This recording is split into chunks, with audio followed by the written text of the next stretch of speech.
Então, para fazer um corte de uma peça única ou poucas peças, algo fora de produção, que não precise fazer um aproveitamento de uma chapa completa, uma programação de uma chapa inteira, a gente vai fazer o seguinte: vai vir em ficheiro, importar ficheiro DXF. Nesse caso, já teria que ter os arquivos, os desenhos na extensão DXF prontos, desenhos que venham do AutoCAD, do Corel, do SolidWorks, programas de desenvolvimento assim, né? CADs, e vai trazer eles para cá, planificados, né? Então, vamos abrir um arquivo aqui, eu tenho uma pré-visualização dele aqui do lado direito. Em cima aparece a área que o desenho ocupa, aqui são 200 milímetros por 100 milímetros. Nesse caso aqui são 400 por 250. Clique em abrir. No scroll do mouse eu consigo dar zoom para aproximar da minha peça. A primeira etapa a se fazer é selecionar a peça. Então, posso selecionar usando o Ctrl A, ele seleciona tudo que tiver na tela, ou os métodos de seleção pelo mouse funcionam igual ao AutoCAD, Solid. Se eu clicar e arrastar da direita para a esquerda, tudo que atravessar ou tiver contato com esse quadrado de seleção vai ser selecionado. Ó, pegou tudo menos esses dois diâmetros aqui. Se eu selecionar da direita para a esquerda, ele só vai selecionar o que tiver completamente dentro desse quadradinho, desse retângulo de seleção. Nesse caso aqui só vai selecionar esses 4 furos. Tá? Tem que estar completamente dentro do campo de seleção. Tá? No caso aqui eu vou usar o Ctrl A. Selecionou todo o meu desenho. Primeira etapa é clicar em ordenar. Essa função vai identificar o que vai ser corte interno e o que vai ser corte externo. No caso aqui, esse retângulo é o corte externo e os furos são cortes internos. Então, o primeiro que tem que ser cortado são os cortes internos e, por último, a geometria externa. Tá? O ordenar faz isso, ele identifica o que é externo e o que é interno e ordena a sequência de corte, o que vai cortar primeiro e o que vai cortar por último. Então, seleciona e ordenar. Depois disso, a gente vai colocar as entradas de corte. Vai clicar aqui em entrada, entradas do tipo linha a 90 graus e um comprimento sempre maior do que a espessura do material. Se for um material, um aço carbono de 4 milímetros, por exemplo, teria que utilizar no mínimo 6 a 7 milímetros aqui de comprimento de entrada. Tá? A gente pode usar uma regra aí de pelo menos 1,5 vezes a espessura do material. Tá? E vou clicar em OK. As outras configurações eu posso manter dessa maneira. Uma delas, que é importante só, é manter ativado introduzir a partir do vértice, que ela vai colocar a entrada num quadrado, por exemplo, ou num retângulo, sempre nos cantos do desenho, não vai entrar no meio da peça. Então eu acho interessante manter essa função ativa.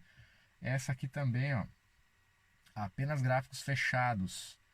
Então, se tiver alguma linha de dobra, por exemplo, no desenho, ela vai ficar somente a linha de dobra, não vai ter linhas adicionais de entrada, não vai poluir o desenho. Tá? Então, clica em OK. E ela já colocou as entradas aqui. Tá? O comprimento de 7 milímetros aqui no furo e a entrada bem no canto, ó, entrando já em sentido de corte aqui. Isso é o ideal, tá? Isso é o ideal. Feita a entrada, a gente vai colocar a compensação. Tá? Para colocar a compensação, de novo, seleciona todo o desenho e vai clicar em compensar. A compensação serve para deixar a peça na medida exata do desenho. tá? Porque tem uma perda de material que é o laser. O laser é um diâmetro e tem uma pequena perda de material lá. Geralmente essa perda fica em torno de 2 a 3 décimos, dependendo do material. Cada máquina vai ter a sua tabela aí para ajuste de compensação. Nesse caso aqui a gente vai usar na compensação externa 0,15 e na interna 0,15 também. Geralmente fica o mesmo valor, tá? A mesma quantidade de compensação interna é igual à da externa. Clique em OK e ela vai adicionar uma nova linha. O desenho original é essa linha verde aqui e o software adicionou essa linha branca, que é um tipo de offset, algumas máquinas chamam de kerf. Aqui vai ser a compensação. Tá? Então ela vai, as partes, os furos aqui, ela vai colocar essa compensação interna, que veio através do ordenar aqui, ela identificou o que é externo e o que é interno. Então nos diâmetros aqui, a linha branca, que é onde a máquina vai cortar, estão para dentro do furo. E aqui no retângulo, para fora. A compensação externa, linha branca vai ficar para fora. Eu poderia ainda aqui colocar uma microjunta para essa peça não se soltar da chapa, não virar e ficar presa na máquina e acontecer alguma colisão, ou para eu simplesmente não precisar pegar essa peça depois na bandeja coletora. Tá? As peças que eu costumo colocar microjunta ficam abaixo de 120 milímetros de comprimento e acima de 40. Então peças entre 40 e 120, o ideal é colocar microjunta por questão de segurança para evitar colisão. Peças menores que 40 com certeza vão cair para as bandejas coletoras e acima de 120 milímetros elas vão ficar apoiadas em cima da mesa. Tá? Entre essas medidas, a chance de ela virar e ficar inclinada no meio da chapa é grande. Tá? Então, função de microjunta aqui, ó, clica na função, a gente vai colocar 2 microjuntas nessa peça. Mais que 2 eu não aconselho, tá?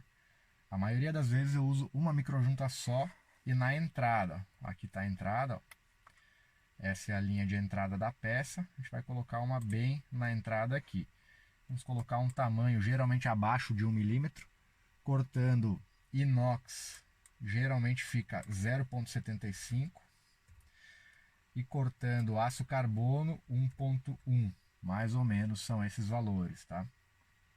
Nesse caso aqui vamos deixar 0,75.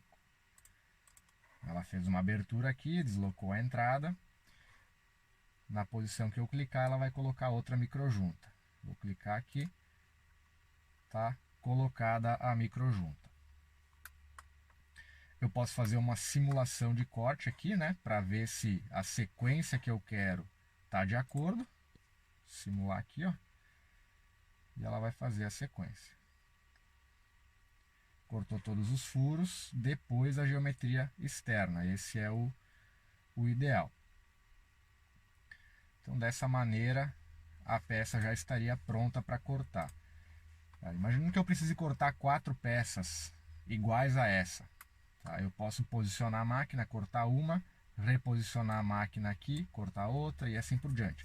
Tá? Mas eu posso já deixar o meu programa com as 4 peças, dou o start na máquina uma vez só, ela já corta as 4 peças. Eu posso copiar e colar aqui, tá? Funções como Ctrl+C, Ctrl+V funcionam. Ela já me dá opção aqui para colocar outra peça. Ctrl+V de novo. Ctrl+V de novo. E estão aí as 4 peças, tá? Posso fazer a simulação de novo. Aqui ela me dá uma mensagem dizendo que tem novos gráficos, né? Adicionei novas peças. Ela quer saber se eu quero ordenar. Nesse caso, não vou ordenar. Eu já tenho uma sequência definida aqui, então vai dar certinho. Não preciso ordenar de novo. Mas eu poderia, tá? Sem problema nenhum. E ela vai fazer a simulação. Aqui embaixo, ela já vai dar um tempo estimado de corte. Total time 2 minutos e 34 segundos para cortar essa peça. Um tempo estimado de corte. Posso diminuir a velocidade por aqui da simulação. Diminuir e aumentar. Só da simulação, não tem nada a ver com o corte. Outra maneira de multiplicar as minhas peças, vou dar um delete aqui para apagar, seleciona e delete, é a função matriz. Vou clicar na matriz, já com a minha peça que eu quero multiplicar selecionada. Aqui no caso vou colocar 3 filas e 3 colunas, com espaçamento entre peças de 7 milímetros. E vou dar um OK.